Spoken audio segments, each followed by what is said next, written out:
जय हिंद दोस्तों। तो कैसे हो आप सब दोस्तों। आज हम बात करेंगे महाराष्ट्र के ऊपर, यानी यहाँ के पॉलिटिकल पार्टियों के बारे में। यहाँ पे कौन सी पार्टियाँ रूलिंग में हैं और यहाँ का रूल कैसा होता है, नियम क्या है, कानून क्या है, और यहाँ के हिस्ट्री के बारे में, पॉलिटिकल हिस्ट्री के बारे में भी जानेंगे।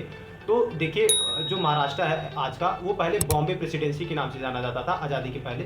बाद में लिंग्विस्टिक डाइवर्सिटी यानी भाषा के आधार पे दो अलग अलग स्टेट में बांट दिया गया, पहला गुजरात और दूसरा महाराष्ट्र। तो जो महाराष्ट्र बना था वो 1 मई 1960 में बना था और ये भारत का तीसरा सबसे बड़ा राज्य। इसमें 36 डिस्ट्रिक्ट आते हैं, यानी 36 जिले आते हैं और 288 लेजिस्लेटिव सीट्स यहाँ पे हैं और 6 रीजन्स है, यानी 6 रीजन्स है। और 6 रीजन्स का नाम है विदर्भा, दूसरा वेस्टर्न महाराष्ट्र, तीसरा मराठवाड़ा, चौथा कोंकण और पांचवा खानदेश। तो इन सभी रीजन्स के बारे में थोड़ा थोड़ा जान लेते हैं।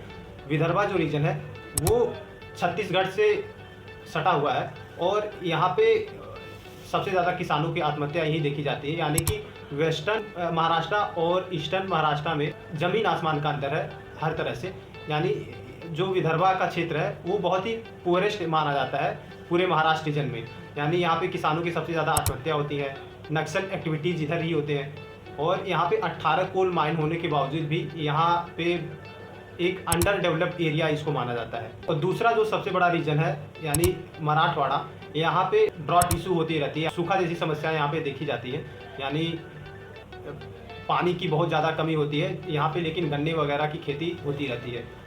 और तीसरा जो सबसे बड़ा रीजन है वो खानदेश यानी नासिक का एरिया। नासिक अपने शिरडी साईं बाबा के मंदिर से प्रसिद्ध है और यहाँ पे केला और सोना भी प्रसिद्ध है बहुत ज़्यादा। एक बड़े नेता अन्ना हजारे का भी जन्म यहीं पे हुआ है। तीसरा जो रीजन आता है वो पुणे से आता है। पुणे का सबसे बड़ा जो प्रसिद्ध कोल्हापुरी चप्पल है यहीं से पाया जाता है। और चौथा जो सबसे बड़ा रीजन है वो कोंकण में मुंबई आता है। मुंबई पूरी दुनिया में फेमस है, ये आप सबको पता है। तो यहाँ पे जो पार्टियाँ हैं वो 4 पार्टियाँ प्रमुख हैं। पहला बीजेपी हो गया और दूसरा शिवसेना और तीसरा एनसीपी और चौथा कांग्रेस। तो जो राइट विंग की पार्टियां हैं वो बीजेपी और शिवसेना मानी जाती हैं और जो लेफ्ट विंग की पार्टियां हैं वो एनसीपी और कांग्रेस है।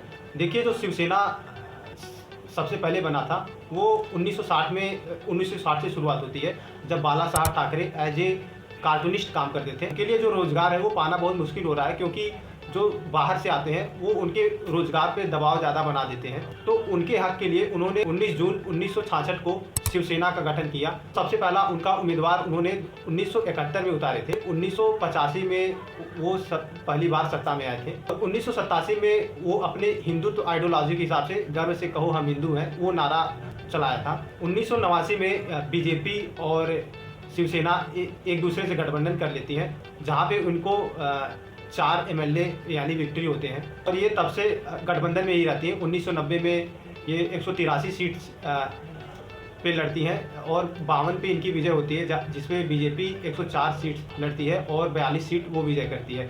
2012 में बाला साहब ठाकरे की मृत्यु हो जाती है, जिसके बाद सारी कमान उद्धव ठाकरे जी उठा लेते हैं। 2014 के चुनाव में बीजेपी के 122 सीटें मिलती हैं और शिवसेना को 63 सीटें मिलती हैं।